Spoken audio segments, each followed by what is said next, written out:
যুবক তাবির অন্তরের মধ্যে বিশ্বনবীর সাংঘাতিক মহব্বত থাকার কারণে যুবক তাবি যখন একটু সময় পায় সেই মুহূর্তে বন্ধুরা আমার ঘোড়ার উপরে সওয়ারি হয়ে আল্লাহর নবীর রওজা জিয়ারত করার জন্য যুবক তাবি যায়।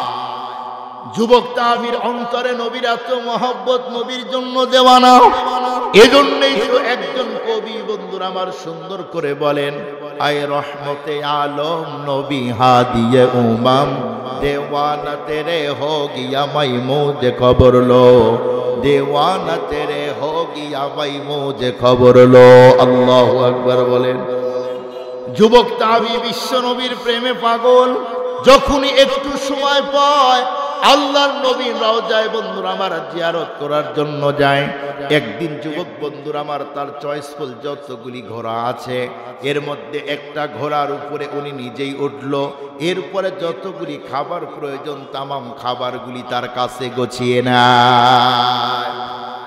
যুবক তাবি সেই মুহূর্তে সেখান থেকে খুব ভালো করে বুঝবেন, মরুভূমির পথে যখন চলতেছে, লম্বা রাস্তা বন্ধুরা আমার সফর করে যাবে, কিন্তু মরুভূমির পথ, সেই জায়গার মধ্যে বন্ধুরা আমার কোনো গাছপালা তরুলতা বন্ধুরা আমার কিছুই নাই।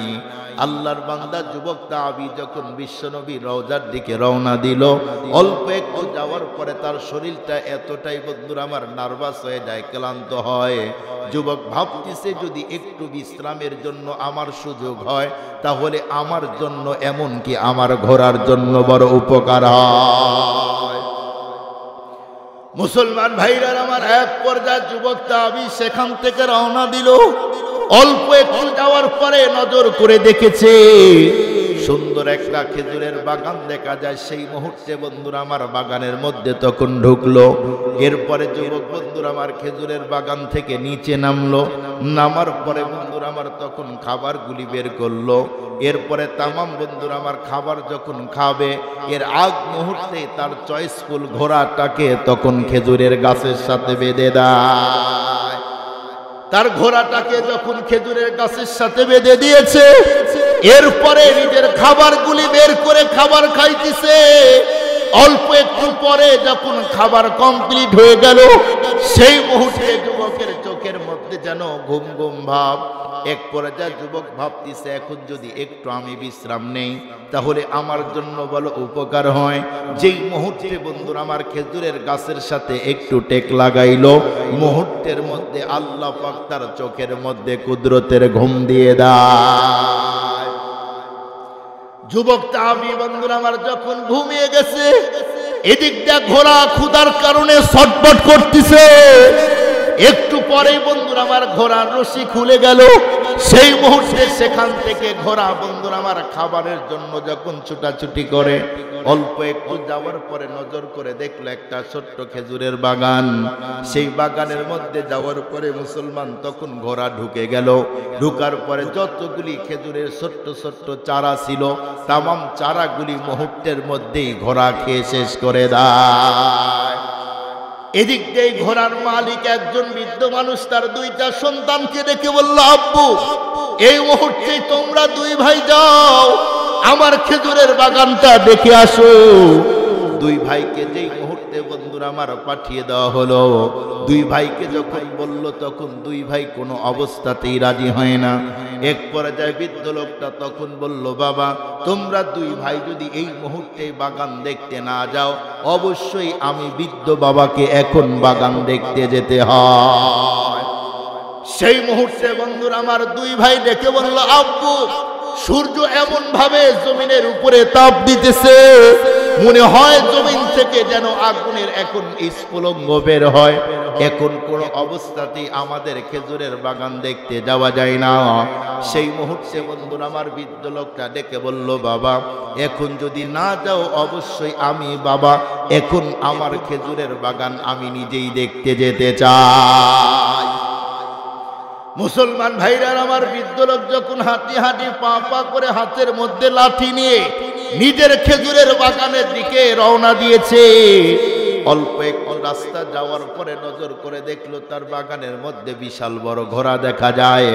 যেই মুহূর্তে বিশাল বড় ঘোড়া দেখতে পেল, এক পর্যায়ে আল্লাহর বান্দা বন্ধুরা আমার সেখান থেকে আরো স্পিরিটে যায়। যাওয়ার পরে হাতের মধ্যে ছোট্ট করে বন্ধুরা আমার 2টা পাথর নিল। এরপরে বাগানের মধ্যে যাওয়ার পরে পাথরটা তখন বন্ধুরা আমার ঘোড়ার দিকে ছুঁড়ে দেয়। যেই মুহূর্তে ঘোড়ার দিকে পাথর ছুঁড়ে দিয়েছে, ঘোড়ার এমন একটা পয়েন্টে লেগেছে, লাগার সঙ্গে সঙ্গে ঘোড়া জমিনের মধ্যে পড়ে মরে যায়। এদিক দিয়ে বৃদ্ধ লোকটা বন্ধুরা আমার চোখের পানি ছেড়ে কান্না করতেছে, হায় আমি নিজের হাত দিয়ে একজন মানুষের সম্পদকে নষ্ট করে দিলাম, আমি নিজের হাত দিয়ে একজন মানুষের বন্ধুরা আমার হক নষ্ট করে দিলাম। কিয়ামতের দিন কোন অবস্থাতে আসমানের মালিক আল্লাহ আমারে ক্ষমা করবে না। আমি নিজের হাত দিয়ে একজন মানুষের সম্পদ নষ্ট করলাম, কিয়ামতের দিন আসমানের মালিক আল্লাহ আমাকে মাফ করে দিবে না। অথচ একজন মানুষ দামি একটা ঘোড়া, তার দাম প্রায় সেই সময় কোটি টাকা, সেই ঘোড়াটাকে পাথর নিক্ষেপ করলো আর পড়ে মরে গেল। এখন লোকটা পেরেশান, কিয়ামতের দিন আল্লাহর কাঠগড়ায় দাঁড়াবো কেমনে, কি আল্লাহর ভয়। আল্লাহু আকবার, আল্লাহু আকবার বলেন। অথচ আমাদের দেশে আপনারা দেখবেন অনেক ড্রাইভার ভাই আছে, রাস্তায় চলতে গেলে অনেক সময় চাকার নিচে হাঁস পড়ে, মুরগি পড়ে, ছাগল পড়ে, পড়ে কি পড়ে না? যখন গাড়ির চাকার নিচে হাঁস মুরগি ছাগল পড়ে, বলুন তো ওই ড্রাইভার ভাই স্পিরিট আসতে দেয় না জোরে দেয়? একটু জোরে বলেন, আসতে দেয় না জোরে দেয়? জোরে দেয়। কেন? কারণ এখন যদি স্পিরিট আসতে দেয়, আমাকে হাঁসওয়ালা মুরগিওয়ালা ধরবে, ছাগল মারলাম ধরবে, আর এই সময় আমাকে যদি ধরে আমাকে মারতেও পারে, আমার জরিমানাও করতে পারে। জরিমানা না দেওয়ার ভয়ে এখান থেকে এই দোস্ত যে ড্রাইভার ভাই পালিয়ে গেল, বলুন তো এই লোকের হক নষ্ট করে এ অবস্থায় যদি এই লোক মৃত্যুবরণ করে, কিয়ামতের দিন পালানোর সুযোগ আছে কি? কথা বলেন, আছে কি? না। বান্দার হক বড় সিরিয়াস। কোন মানুষ যদি বান্দার হক নষ্ট করে, মনে রাখবেন হক 2 প্রকার, একটা হলো আল্লাহর হক আর একটা বান্দার হক। কোন মানুষ যদি আল্লাহর হক নষ্ট করে, হয়তো আল্লাহ তাকে ক্ষমা করে দিবে, কারণ আল্লাহ পাক রব্বুল আলামিন তিনি ক্ষমা করতে গিয়ে অন্য কাউকে জিজ্ঞেস করার দরকার নেই। কিন্তু কোন মানুষ একজন মানুষই আর একজন মানুষের হক যদি নষ্ট করে, কিয়ামতের দিন ওই লোক যতক্ষণ ক্ষমা না করবে, আসমানের মালিক আল্লাহ ওই লোককে ততক্ষণ ক্ষমা করবে না, ক্ষমা করবে না। অথচ আমাদের দেশের মানুষ এখন হক ছাড়ার প্রতিযোগিতা, হক আদায়ের প্রতিযোগিতা করে না। কথা বলেন না কেন ভাই? হক ছাড়ার বলবেন হুজুর হক, খুব ভালো করে বুঝবেন পৃথিবীর প্রতিটি মানুষের কাছে অনেকের হক আছে। যেমন আমার কাছে আমার স্ত্রীর হক আছে, আমার কাছে আমার সন্তানের হক আছে, আমার কাছে আমার ছাত্রের হক আছে, আমি নেতা হলে জনগণের হক আমার কাছে আছে।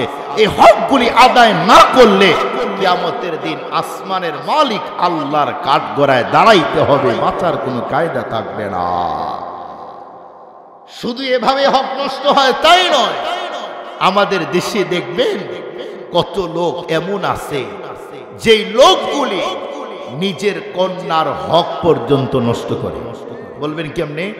আপনাদেরকে একটা মিসাল দিয়ে বুঝবেন। অনেক লোক আছে হজ করার আগে তার শ্বশুরালয়ের লোকজন এবং জামাই, এরপরে কি বলে তার মেয়ে, এরপরে এলাকার মাতব্বর ভাই ব্রাদার যারা আছে সবাইকে ডাকে। ডাকার পরে কি বলে যে আমি হজে যাওয়ার আগে আমার সম্পদ বন্টন করতে চাই। সেই সময় এলাকার মাতব্বর গুলি বলে, আরে তুমি কি আর বন্টন করবা? মেয়েরা তো বাবার বাড়ি পায় না, ভিটা পায় না, দোকান পায় না, জায়গা জমি পায়, এক জায়গা থেকে একটু জায়গা মেয়েকে দিলেই তো হয়। বলুন তো এই জাতীয় বক্তব্য দেওয়ার নেতা আছে না নাই? আগে ছিল কি ছিল না? এখনো গোপনে গোপনে তারা আছে না নাই? কথা বলেন না কেন ভাই? আপনারা আছে না নাই? আছে না নাই? অনেক আছে। জিজ্ঞাসা করতে চাই, বলুন তো যেই জায়গায় কি বলে ছেলের হক আছে, ছেলে যদি বাড়ি পায়, ভিটা পায়, দোকান পায়, ওই বাবার কন্যা ও পায় কি পায় না? তার মানে যেই বাবা তার সন্তানকে বাড়ি দিল, গাড়ি দিল, ভিটা দিল, দোকান দিল, আর নিজের কন্যাটারে উন্নত মানের বাড়িও দিল না, ভিটাও দিল না, দোকানও দিল না, নরমাল জায়গা দিল, এই মেয়েটাও কিয়ামতের দিন তার বাবাকে কখনোই ছাড় দিবে না। যেই ভাই তার বোনের হক নষ্ট করবে ওই ভাইকে ছাড়া হবে না। আপনি কিতাব খুলেন পড়েন দেখেন। অথচ অনেক ভাই আছে এমন, বাবা মারা গিয়েছে এরপরে ভাই বাবার সব জায়গা দখল করে খায়। যতদিন বোন আসে বোনকে আদর করে, যত্ন করে, ভালোবাসা দেয়, কাপড় দেয়, অমুক দেয়, তমুক দেয়। কিন্তু বাবা মারা যাওয়ার 5 বছর পরে একদিন বোন এসে যখন বলে, ভাই আব্বার যে জায়গা আছে আমি তো মেয়ে, আমিও তো সম্পদ পাই, বাবার যা পাই বের করে দাও। বলুন তো দেখি ভাইয়ের তখন অবস্থা কি হয়? কথা বলেন না কেন ভাই? চেহারার দিকে আর তাকানোই যায় না। এমনও ভাই আছে বোন যদি জায়গা চায়, বাবার সম্পদ চায়, এটা তো তোমার সম্পদ না, এটা তার বাবার, সে হকদার। অনেক ভাই আছে নিজের বোনকে জায়গা দিতে চায় না, যদি বোন জায়গা চায় ওই বোনকে আর বাড়ি ঢুকতে দেয় না, ধাক্কা দিয়ে বের করে দেয়। আরো কত ভাই আছে অনেক দূর থেকে একজন বন্ধু যদি তার বাসায় আসে উন্নত মানের খাবার খাওয়ায়, অথচ বোন শুধুমাত্র বাবার জায়গার জন্য যখন বলল সেই সময় ভাই তার বোনকে জায়গা দিতে চায় না, এমনকি খাবার দিতে চায় না, ওই ভাইয়ের বাড়ি পর্যন্ত তার বোনকে পর্যন্ত ঢুকতে দেয় না। যেই ভাইগুলি এমন আছে, কতদিন সম্পদ ভোগ করবেন বোনেরটা? যতদিন নিঃশ্বাস আবদন করবে ততদিন। নিঃশ্বাস বন্ধ হলে আর কোনো সুযোগ থাকবে না। মনে রাখবেন, লেনদেনের ক্ষেত্রে মানুষের হক নষ্ট হয়। কথা বলেন হয় কি হয় না? লেনদেনের ক্ষেত্রে মানুষের হক নষ্ট হয়। আপনাদের এলাকার মানুষ বড় আলেম এখানে বসে আছে, আপনারা জিজ্ঞাসা করবেন মুসলমান একজন আরেকজনকে ধার দিবে, কর্জ দিবে, এখানেও মানুষের মুসলমানের হক আছে। অথচ আমাদের স্বভাব কি? একজন যদি আমাকে 5,000 টাকা দেয়, আমি বলি আগামী 7 দিন পরেই তোমাকে টাকা দিব। 7 দিন পার হয়, এরপরে ফোন আর রিসিভ হয় না, আছে না নাই? 7 দিন পার হয়, 1 মাস পার হয়, 1 বছর পার হয়, 5 বছর পার হয়, 7 বছর পার হয়। আল্লাহর বান্দার 7 দিনই হয় না, না জানি ওর 7 দিন কত বড়। কথা বলেন না কেন ভাই? অথচ লেনদেন মুসলমানের স্বচ্ছ হওয়া দরকার। আমরা মনে করি নামাজ পড়ি, রোজা করি, হজ করি, যাকাত দেই, ওয়াজ মাহফিল শুনি, দান করি, এগুলি মনে হয় ইসলাম। না না, লেনদেন বড় ইসলাম। ওমরে ফারুক একজন সাহাবীকে বলল, ওই যে একটা সাহাবী, তুমি বলো তার ব্যাপারে তোমার মন্তব্য কি? উনি কেমন? উনি কি ইমানদার? বলে 1 নম্বর ইমানদার। তুমি চিনলে কেমনে? তুমি কি তার সাথে সফর করেছো? না তো। তুমি কি তার সাথে লেনদেন করেছো? বলে না। তাহলে চিনলে কেমনে? আমি কয় নাম্বার হুজুর? আমার সাথে লেনদেন করলে বোঝা যাবে আমি 1 নম্বর না 2 নম্বর। আজকে মুসলমানের লেনদেন বড় সিরিয়াস, ভাবেই না আমি 5,000 টাকা কর্জ করলাম, এই অবস্থায় যদি আমার মরণ হয় কি হবে আল্লাহই জানে। কথা বলেন না কেন ভাই? আমার যদি এই অবস্থায় মরণ হয় কি হবে আল্লাহই জানে। অথচ কিয়ামতের দিন একজন লোক যদি 1টি টাকাও আমার কাছে পায়, 1 টাকা যদি পায়, যতক্ষণ এই টাকা পরিশোধ না করব ততক্ষণ পর্যন্ত কিয়ামতের দিন আল্লাহ মাফ করবে না। সেদিন টাকা পাবেন কই? পকেট থেকে বের করে দিবেন? কথা বলেন। আপনাকে তো মাটিতে দেওয়া হবে, এমন কাপড় দিয়ে প্যাকেট করে দেওয়া হয় যে প্যাকেটে কোনো পকেট নাই, যে কাপড়ে কোনো পকেট নাই, মাটির সাথে বডি মিশে যাবে। খুব ভালো করে বুঝবেন, মানুষের লেনদেন সতর্ক থাকেন।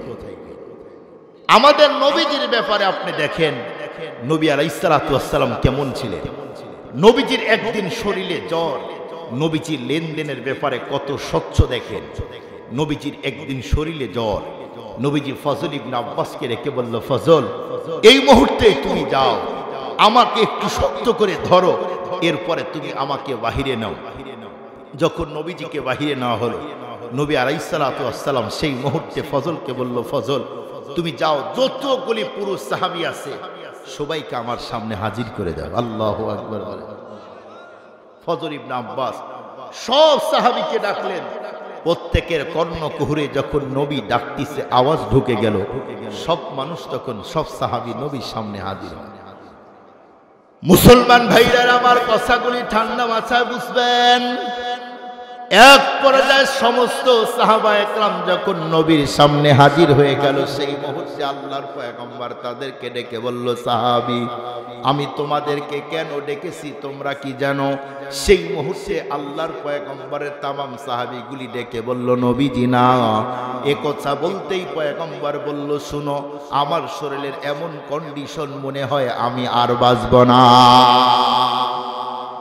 এ কথা শুনতেই সমস্ত সাহাবা একরাম চোখের পানি ছেড়ে কান্না শুরু করলো। কারণ হলো আল্লাহর পয়গম্বর যদি তাদের মাঝে না থাকে তারা তো অস্থির হয়ে যায়। এক পর্যায়ে সেই মুহূর্তে সাহাবা একরামদেরকে নবীজি ডেকে বলল, সাহাবী আমার মন বলতেছে আমি লম্বা টাইম পর্যন্ত আর বাঁচব না, কিন্তু তোমাদেরকে ডাকলাম একটা মাত্র কারণ, সেইটা হলো যদি তোমরা কেউ আমার কাছে কোনো টাকা পাও এই মুহূর্তেই বলো, আমি সেই টাকা পরিশোধ করে মরতে চাই। এ কথা বলতেই মুসলমান একজন সাহাবী দাঁড়িয়ে গেল। এরপরে বলল, নবীজি আমি আপনার কাছে টাকা পাই। সাহাবীকে সেই মুহূর্তে আল্লাহর পয়গম্বর ডেকে বলল, সাহাবী তুমি বলো আমি তোমার কাছ থেকে কোথায় কিভাবে কর্জ নিয়েছিলাম?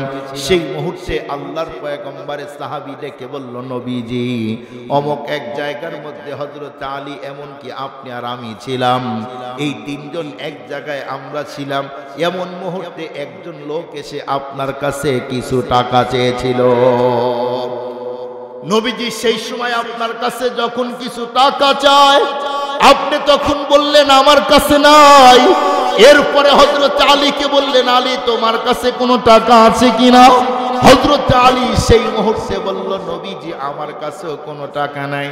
এক পর্যায়ে আপনি আমাকে যখন বললেন আমি আপনাকে 3 দিরহাম কর্জ দিলাম। এ কথা শুনতে আল্লাহর পয়গম্বর ফজল ইবনে আব্বাসকে ডেকে বলল, ফজল এই মুহূর্তেই তুমি আমার ঘরে যাও, আমার ঘরের মধ্যে 3 দিরহাম আছে, এই সাহাবীরে দিয়ে দাও।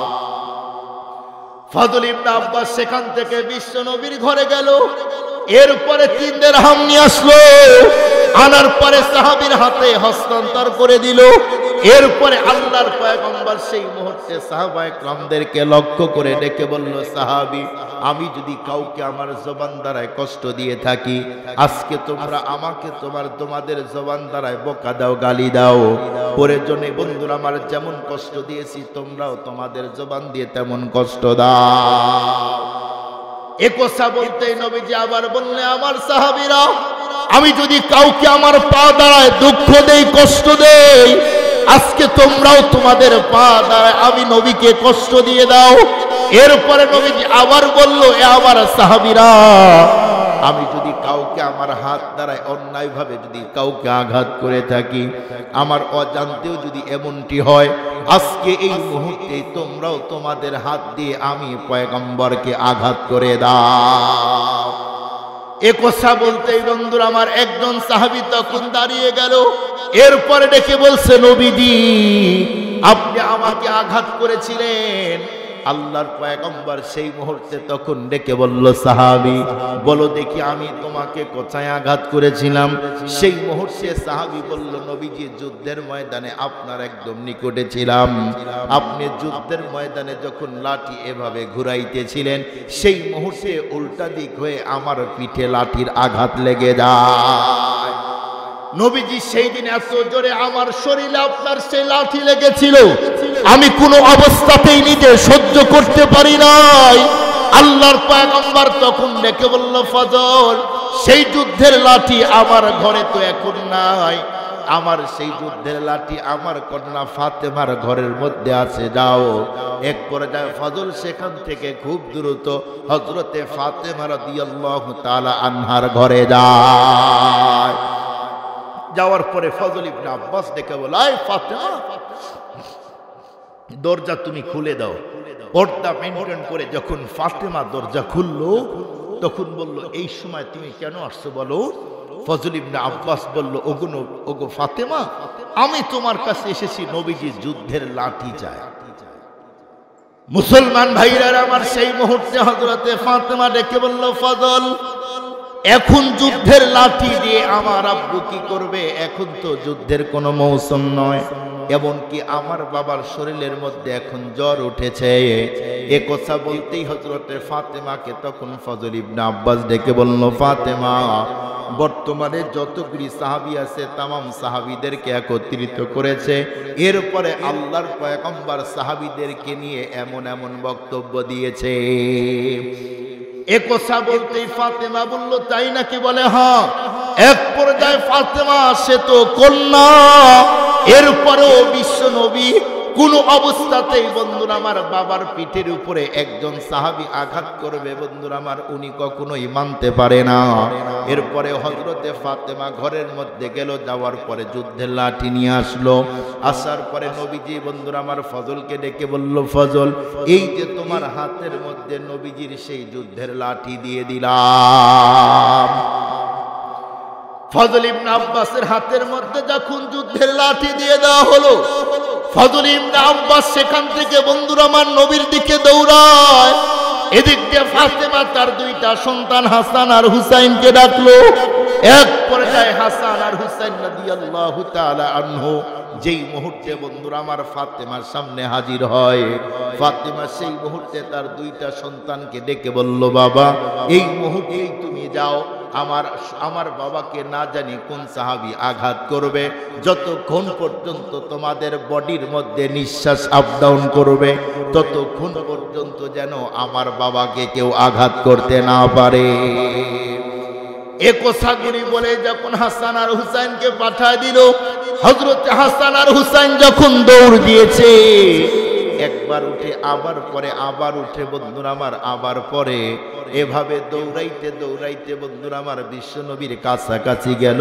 এর আগ মুহূর্তে ফজল আল্লাহর পয়গম্বরের হাতে যখন যুদ্ধের লাঠি দিয়ে দেয়, নবীজি সেই মুহূর্তে বন্ধুরা আমার যুদ্ধের লাঠি হাতে নিল।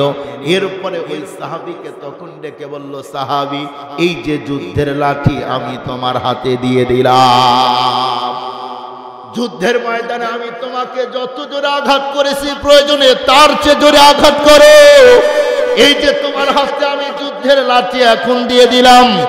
এক পর্যায়ে মুসলমান যখন সাহাবীর হাতের মধ্যে আল্লাহর পয়গম্বর যুদ্ধের লাঠি যখন বন্ধুরা আমার তার হাতে দিয়ে দেয়, এদিক দিয়ে আল্লাহর পয়গম্বরের সাহাবী যখন লাঠি নিয়ে নবীর দিকে আসতেছে, সেই মুহূর্তে সিদ্দিক আকবর বন্ধুরা আমার সাহাবীর সামনে রাস্তা ব্লকিং করে দিল। সাহাবীকে তখন ডেকে বলল, সাহাবী, তুমি আমার নবীর পিঠে আঘাত করতে পারো না, আমার নবীর পরিবর্তে আমি আবু বকর নিজের পিঠটা এখন এগিয়ে দিলাম, যত আঘাত করতে মনে চায় আমাকে এখন আঘাত করো, এরপরেও আমার পয়গম্বরের পিঠের উপরে তুমি আঘাত করতে যেও না। এরপরে বন্ধুরা আমার সাহাবী কোনো অবস্থাতেই যেন সিদ্দিক আকবরের পিঠে আঘাত করতে যায় না। এরপরে হযরত ওমর ফারুক বন্ধুরা আমার দৌড়িয়ে আসলো। আসার পরে বলল, সাহাবী, আবু বকরের পিঠটা যদি তোমার পছন্দ না হয়, আমি ওমরের পিঠটাও কি তোমার পছন্দ হয় না? এই মুহূর্তে আমার পিঠের উপরে আঘাত করো। কিন্তু কোন অবস্থাতেই সাহাবী হযরত আবু বকর সিদ্দিকের পিঠও আঘাত করতে চায় না, হযরত ওমরের পিঠও যেন আঘাত করতে চায় না। এক পর্যায়ে হযরত ওসমান বন্ধুরা আমার দৌড়িয়ে আসলো। এরপরে হযরত আলী দৌড়িয়ে আসলো। এরপরে সালমান ফারসি এসে বলল, সাহাবী, যেই নবীর মহব্বত আর ভালোবাসার কারণে আমি অনেক লম্বা রাস্তা সফর করে নবীর উপরে ঈমান আনলাম, যেই নবীকে আমার জীবনের চেয়ে এত বেশি মহব্বত করি, সেই নবীর পিঠের উপরে আঘাত করবে আমি সালমান ফারসি কোনো অবস্থাতেই মানতে পারি না। আমি সালমানের পিঠের উপরে আঘাত করো, আমারে মারো, মারতে মারতে আমারে রক্তাক্ত করো, হত্যা করে দাও, এরপরেও তুমি আমার সামনে নবীকে আঘাত দিতে পারবে না। যেই মুহূর্তে বন্ধুরা আমার সালমান পারছি এমন কথাগুলি বলতিছে। হযরতে হাসান আর হুসাইন বন্ধুরা আমার তখন দৌড়িয়ে আসলো। আসার পরে ডেকে বলল, সাহাবী, যেই নানার পিঠের উপরে আমরা নানাকে ঘোড়া বানায় আমরা চলতাম, যেই নানার পিঠের উপরে আমরা দুই ভাই একের পরে এক ঘোড়া বানায় চলতাম, সেই নানার পিঠে তুমি আঘাত করবে, আমরা কোনো অবস্থাতেই দুই ভাই মানতে পারি না। প্রয়োজনে আমাদের দুই ভাইকে মারতে মারতে হত্যা করে দাও, এরপরেও আমার নানার পিঠে তুমি আঘাত দিতে পারো না। মুসলমান ভাইরা আমার, যখন হাসান হুসাইন বলে, এরপরেও সাহাবী কারো কথা শুনতে চায় না। নবীজি তখন বলল, সাহাবী কি হলো, এই মুহূর্তেই তুমি আমার পিছে আসো। এক পর্যায়ে যখন বন্ধুরা আমার আল্লাহর পয়গম্বরের পিছনে গেল, যাওয়ার পরে সাহাবী তখন ডেকে বলল, নবীজি, যুদ্ধের ময়দানে আমার শরীরে কোনো কাপড় ছিল না, আজকে আপনার পিঠের উপরে কাপড় দেখা যায়, আপনি পিঠটা ফাঁকা করে দেন, খালি পিঠের উপরে আমি লাঠি দিয়ে আঘাত দিতে চাই। যখনই বলছে আমি তোমার পিঠে, খালি পিঠে নবীজি এখনই আমি আঘাত দিব, এ কথা বলতে সমস্ত সাহাবা একরাম তখন যেন কান্না আর কান্না শুরু করেছে। সমস্ত সাহাবীগুলি তখন ডেকে বলল, সাহাবী, তোমার কি অন্তরের মধ্যে নবীর কোনো মোহাব্বত নেই?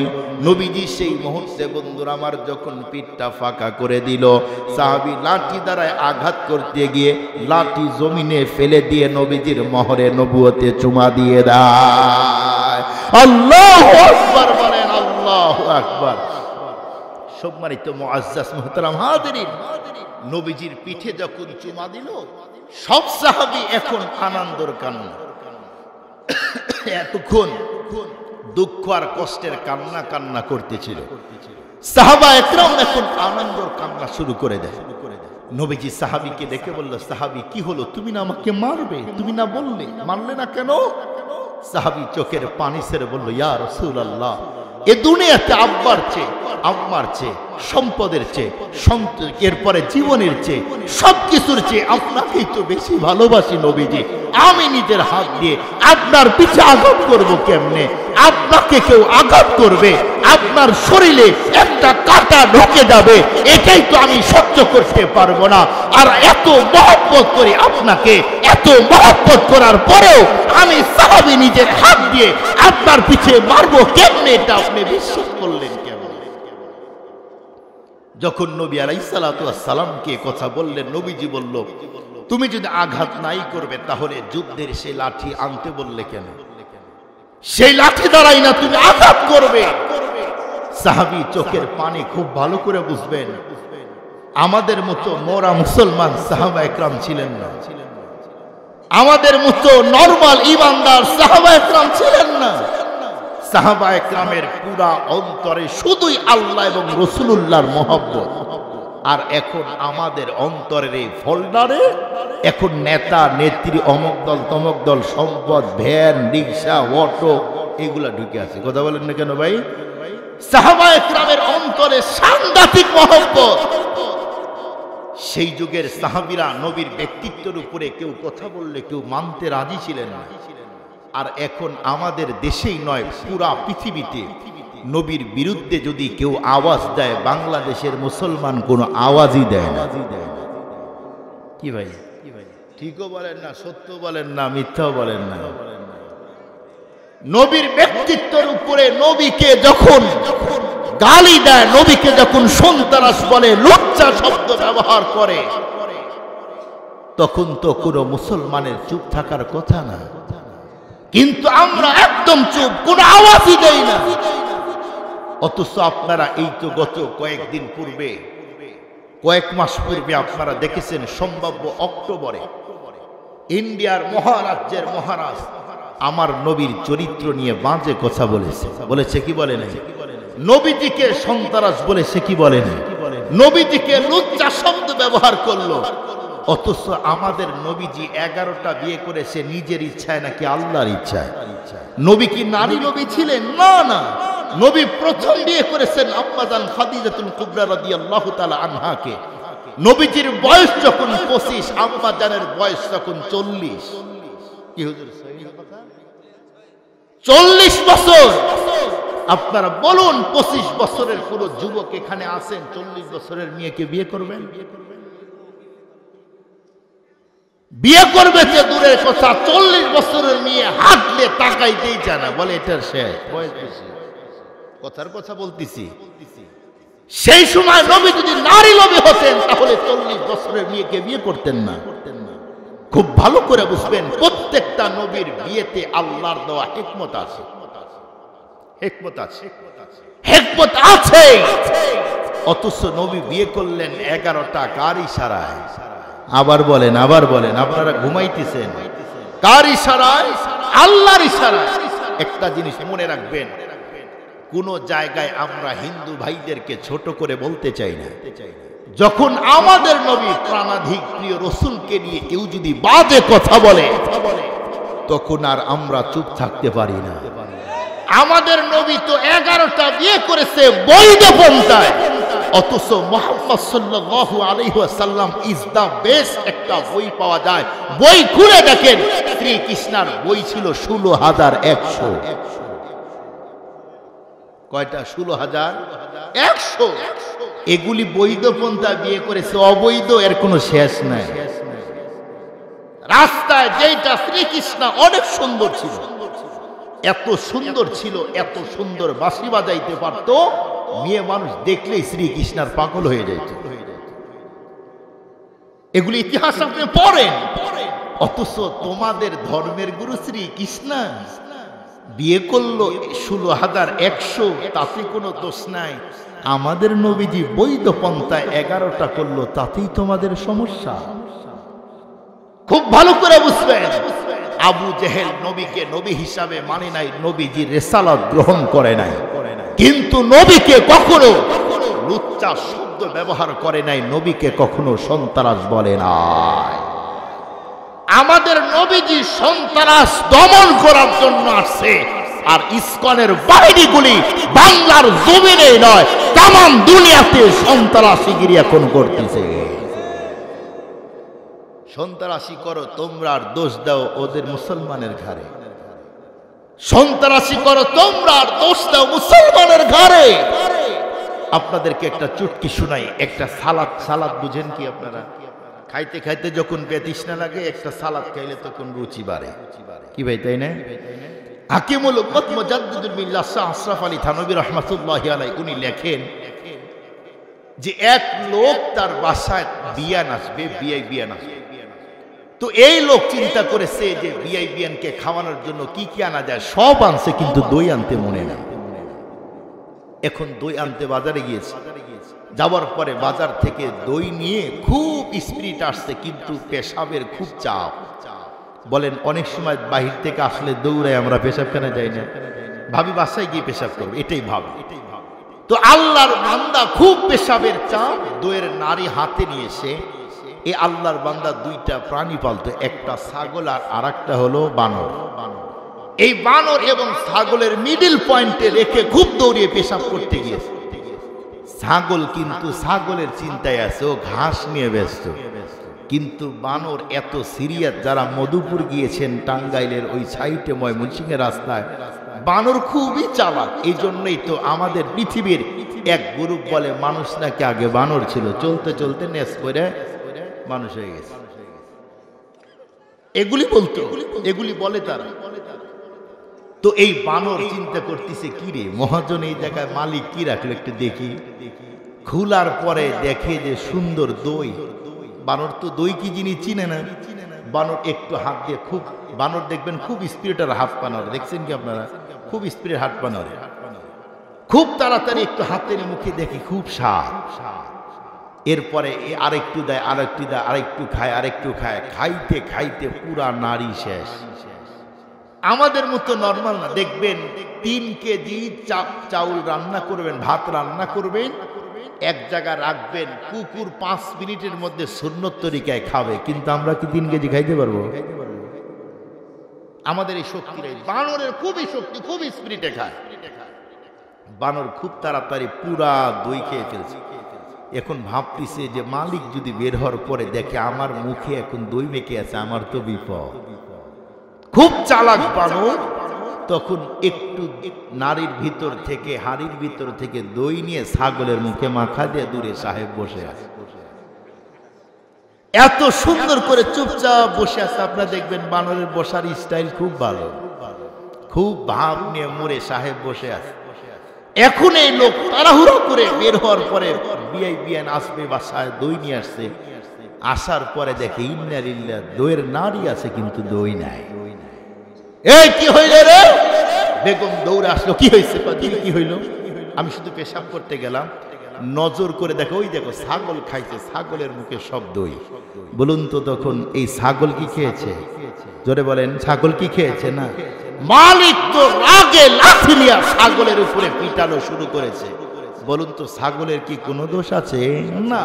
এই পৃথিবীতে চুরি করো, ডাকাতি করো, অবৈধভাবে তোমরাই খাও, সন্ত্রাসী তোমরাই করো, অথচ নিরপরাধ মুসলমানের ঘাড়ে তোমরা দোষ চাপাও। পাহাড়ে জঙ্গলে বাংলাদেশে সন্ত্রাসী যত কাজ সব ইসকন করে, সব ওরা করে। আর ওরা বহির্বিশ্বে দেখায় যে এই দেখো দাড়িওয়ালা, টুপিওয়ালা, জুব্বাওয়ালা এরা সন্ত্রাসী করে। না না, কোন আলেম সন্ত্রাসী করতে যায় না। সম্মানিত মুআজ্জাজ মুহতারাম হাজিরিন, ওই যে বলতেছিলাম ঘটনা নবী আলাইহিস সালাতু ওয়াস সালামের, মনে আছে না আপনাদের? নবীজি বলল, সাহাবী তাহলে তুমি আঘাত করলে না কেন? আল্লাহর পয়গম্বরকে সাহাবী বলল, নবীজি আপনাকে আমি আঘাত করি নাই, কারণ আমি কিভাবে আঘাত করব? আপনি তো আপনাকে মহব্বত করি।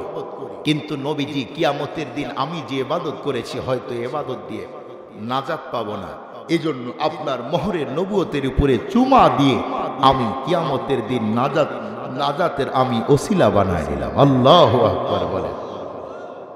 এই ঘটনা দিয়ে আপনাদেরকে বুঝাইলাম নবী আলাইহিস সালাতু ওয়াস সালাম কেমন ছিলেন। নবীজি লেনদেনের ব্যাপারে বড় সিরিয়াস।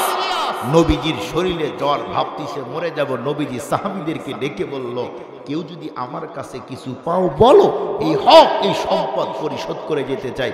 অথচ আমরা হক নষ্ট করার প্রতিযোগিতা করি কি করি না? মুসলমান ভাইরা আমার, কথাগুলি ঠান্ডা মাথায় বুঝবেন। ওই যে বলতেছিলাম বৃদ্ধ লোক বন্ধুরা আমার, যখন ছাগল বন্ধুরা আমার ঘোড়ার উপরে পাথর নিক্ষেপ করে দিল, ঘোড়ার এমন একটা পয়েন্টে লেগে যায়, ঘোড়া মুহূর্তের মধ্যে জমিনের মধ্যে তরপাইতে তরপাইতে তখন পরে মরে যায়। এদিকটা বন্ধুরা আমার যুবক ঘোড়ার মালিক যুবক তাবির ঘুম ভেঙে গেল। উনি খুঁজতেছে কোথায় গেলে এখন আমি ঘোড়া পাবো। আমি যেই জায়গায় ঘোড়াকে সুন্দর করে বেঁধে রেখেছিলাম এই জায়গার মধ্যে বন্ধুরা আমার এখন ঘোড়া দেখা যায় না। এক পর্যায়ে আল্লাহর বান্দা যুবক তাবি যখন খুঁজতেছে, খুঁজতে খুঁজতে নজর করে দেখলো বিশাল একটা বন্ধুরা আমার বাগান দেখা যায়। সেই বাগানের মধ্যে তার ঘোড়া মরে বন্ধুরা আমার ওখানেই পড়ে আছে। আল্লাহর বান্দা যুবক তাবি হাঁটি হাঁটি পা পা করে কাছে গেল। যাওয়ার পরে ডেকে বলছে, মুরব্বী আমি একটু জানতে চাই, বলুন দেখি আমার চয়েসফুল এই ঘোড়াটাকে কে হত্যা করে দিল? এ কথা বলতেই তখন বলল, বাবা শুনো, এমন এমন ভাবে হত্যা করে দিয়েছি। কিন্তু কোনো অবস্থাতেই এ কথা শোনার পরে যুবক নিজেকে কন্ট্রোল করতে পারল না। যুবক সেই সময় বন্ধুরা আমার তার যেন হিতাহিতি জ্ঞান হারিয়ে যায়। যুবক মুরব্বীকে ধরে যখনই ঝাঁকুনি দিয়েছে, মুহূর্তের মধ্যে যুবকের হাতে লোকটা মরে গেল। এখন যুবকের যেন বন্ধুরা আমার সেন্স ফিরে আসলো। এখন ভাবতেছে, হায় হায়, এটা আমি নিজের হাত দিয়ে বন্ধুরা আমার কত বড় অপরাধ করে দিলাম। এক পর্যায়ে যুবক ভাবতেছে, এখন যদি আমার এই অবস্থায় মরণ হয়, একজন মানুষে আর একজন মানুষকে খুন করলে যেই বন্ধুরা আমার শাস্তি হয়, কিয়ামতের দিন কোনো অবস্থাতেই সেই শাস্তি আমি ভোগ করতে পারবো না। মুসলমান ভাইরা আমার, এক পর্যায়ে যুবক এগুলি ভাবতে ভাবতে ওই যে বৃদ্ধ লোকের দুইটা সন্তান ছিল, এক পর্যায়ে দুই সন্তান বন্ধুরা আমার দুই ভাই হাঁটি হাঁটি পা পা করে এগিয়ে আসলো। লম্বা টাইম হয়ে গেল, এখন পর্যন্ত আব্বু আসে না কেন? এক পর্যায়ে দুই ভাই আসার পরে নজর করে দেখলো তাদের বাগানের মধ্যে একজন সুদর্শন বন্ধুরা আমার সুঠাম দেহের অধিকারী একজন যুবক দাঁড়িয়ে আছে, তার পাশে মরা ঘোড়া দেখা যায়। দুই ভাই আসার পরে তখন ডেকে বলল, যুবক বলো দেখি এই ঘোড়াকে কে হত্যা করলো? এমনকি আমার বাবার ডেড বডি পড়ে আছে, আমার বাবাকে কে মেরেছে বলো? সেই মুহূর্তে বন্ধুরা আমার, যুবক যখন তামাম ঘটনাই বলে দিয়েছে, ফারুক আজমকে বন্ধুরা আমার তখন এ কথা শোনার পর দুই ভাই তখন যুবকের বন্ধুরা আমার হাতটা এভাবে কপ করে ধরলো। ধরার পরে ডেকে বলছে, যুবক তুমি নিজের হাত দিয়ে আমার বাবাকে হত্যা করে দিয়েছো, কোনো অবস্থাতেই এখন তোমাকে দুই ভাই তখন ধরে বলছে, যুবক এখন তোমাকে নিয়ে যাব ফারুক আজমের কাছে।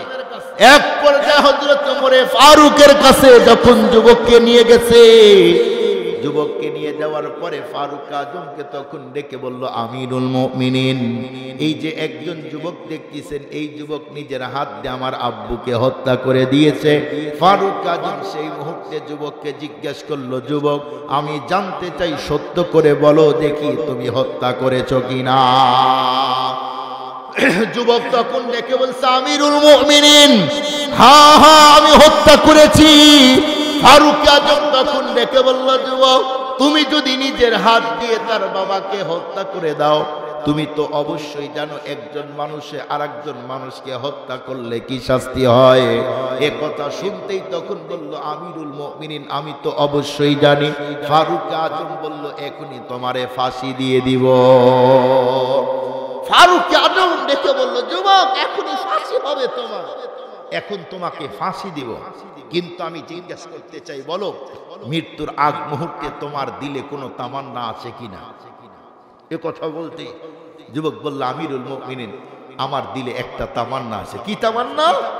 বলল, আমার অনেক বন্ধু বান্ধব আছে, আমি তাদের সাথে শেয়ারে বিজনেস করি, তাদের টাকাগুলি আমার কাছে আছে, সেই টাকাগুলি পরিশোধ করে যদি না মরি, কিয়ামতের দিন আমার বন্ধু আমাকে চিনবে না। কারণ আল্লাহ বলেন, ইয়াউমা ইয়াফিরুল মারউ মিন আখি ওয়া উম্মিহি ওয়া আবি, কিয়ামতের দিন পিতা মাতাকে চিনবে না, মাতা পিতাকে চিনবে না, মা বাবাকে চিনবে না, বাবা সন্তানকে চিনবে না।